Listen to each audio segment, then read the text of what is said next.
Hey guys, let's talk about lactate training a little bit, lactate threshold training as it pertains to your overall training, or the programs that you give to your athletes.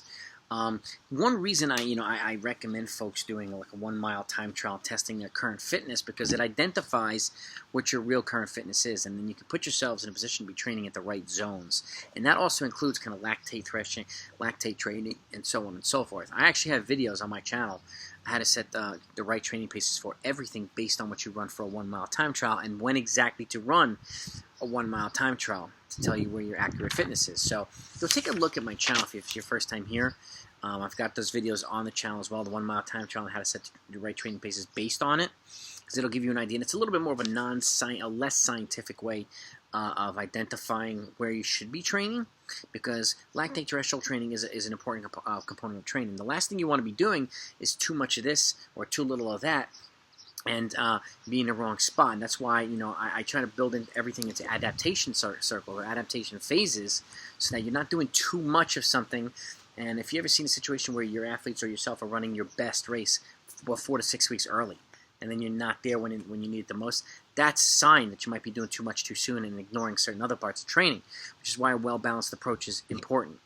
And so finding where the point at where, and it's kind of a red line, blue line thing, where at what point where the body clears more lactate than it actually produces and then you can adjust from there, is an important identifying metric, right? And it's generally about 85% of your max heart rate. But how do you figure that out, right? And what do you do things? That's why, again, you can do a blood lactate test on a treadmill when you go faster and faster and faster. You could also, prick your fingers in your ears. But I don't really, personally, I don't really like the point of going into and pricking here, pricking there, and doing all this extra work. I like finding the right training paces and kind of moving on from there. I'm a little bit more of a holistic, organic approach, but feel free to use the scientific method as well. But everything I do is all based on science and research too. But without having to prick yourself during a workout and during your run and stuff like that. So I just want to break it down for you. Let's just say you're using, let's just say it was a 16-week cycle or a 16-week program. Generally, how I like to do it, and take a look at my training programs. You'll see marathon training programs, 5K, 10K, mile, 800 meters, 3K, all these types of training programs, cross country. You'll see how I break down the training. And what I generally do is I'll start folks off, and this is provided they've done a base training cycle prior to this. But I'll start them off 4 to 6 weeks of some threshold and some tempo stuff on the alternating week, right? And then additionally later on in the week as a second workout, if it's not a race, a complementary speed session, a speed development, whether it be hill running or some VO2 max, because those are important components of complementary running to VO2 max and threshold running too. They complement each other, and being able to incorporate them simultaneously is important. Being able to transition into stuff is also important. So let's say, I do the first weeks of 800s 1 week, threshold 800s, or even a tempo week 1, threshold 800s week 2, tempo week 3, threshold thousands or Ks week 4. And if you want to go into 5 and 6, tempo week 5, threshold 1200s week 6, right?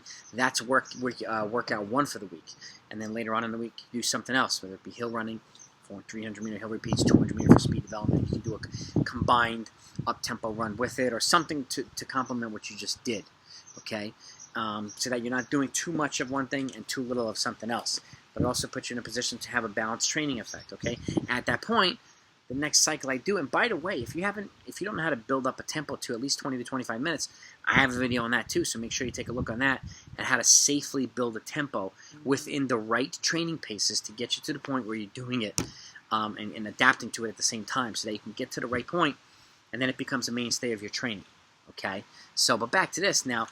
The adaptation next one is, let's just say it's week 7 through 12 now. I start to infuse, whether it be a VO2 max or race pace stuff within a workout. I do a combination workout now, so it's not all, excuse me, allergies. It's not all hard running. It's not all VO2 max running either, okay, or lactate threshold running. So now, let's just say you have them 800s. Now you do 2 sets of 4 by 800, let's say. The first set is at threshold pace. The second set's at race pace. Now you're combining threshold with race stuff and starting to infuse race pace within some of the training to get the athletes to adapt to that now. When things get a little bit more intense, right? Mid-season races get a little bit more intense. And then you do a complementary workout or a race later on in the week.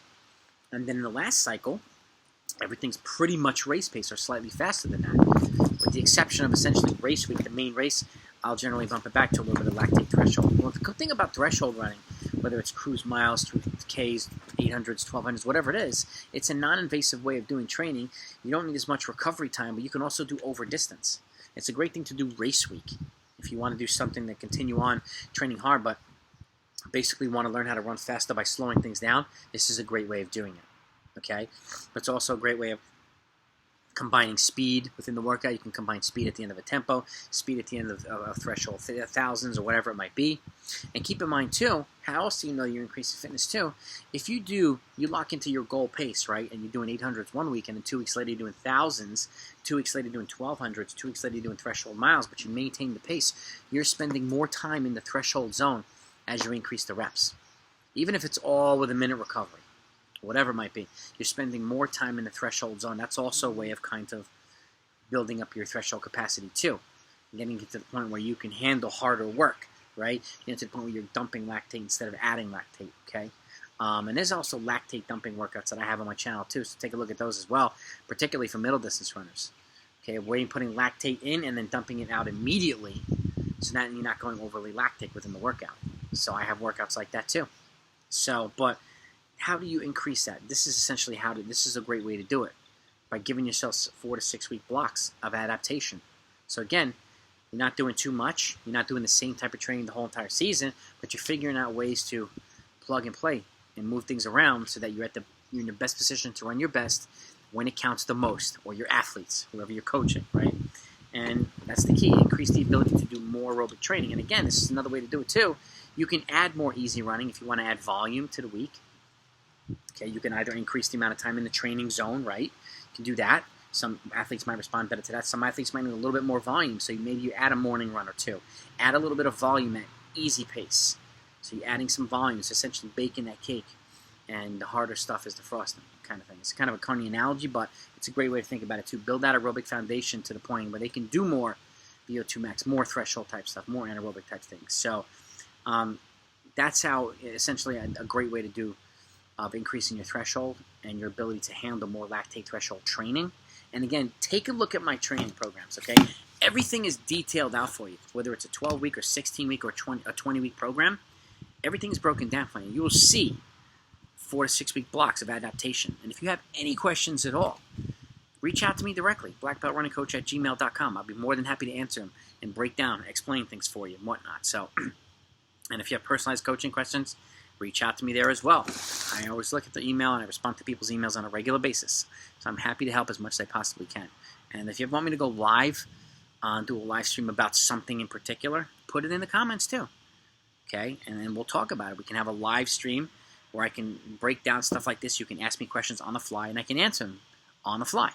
So that's something I wanted to do as well. But I wanted to kind of go into a little bit of detail in terms of lactate threshold training and tempos and stuff, and how to kind of put the pieces together so that you're doing what you need to do. And again, everybody has individualized needs, so it's important to kind of address that too. There's no one-size-fits-all training program for anybody. So some people might need 4 weeks of lactate, some people might need 6. Some might need speed development on the other end, some people might need VO2 max work on the other end. But it's, again, a healthy balance of the two, and not doing too much of this and too little of that puts you in a position to run your best when it counts the most, okay? And that's ideally what we want, right? So let me know if you have any questions. If you did enjoy this, please hit the thumbs up. And please share this with other runners and coaches and running community that you feel might benefit from this. But take a look at the channel. I've got 300 plus videos for free for you, for your education and again, your enjoyment. So I hope you do. Again, I hope you hit the like button if you do enjoy it. And please subscribe to the channel if you haven't done so yet. So it's really helpful to the channel's growth, and it's greatly appreciated. And I just want it shows that you appreciate the videos and the content, and you're interested in some more content. So appreciate it one way or another. But have a great week, everybody. Talk to you next time.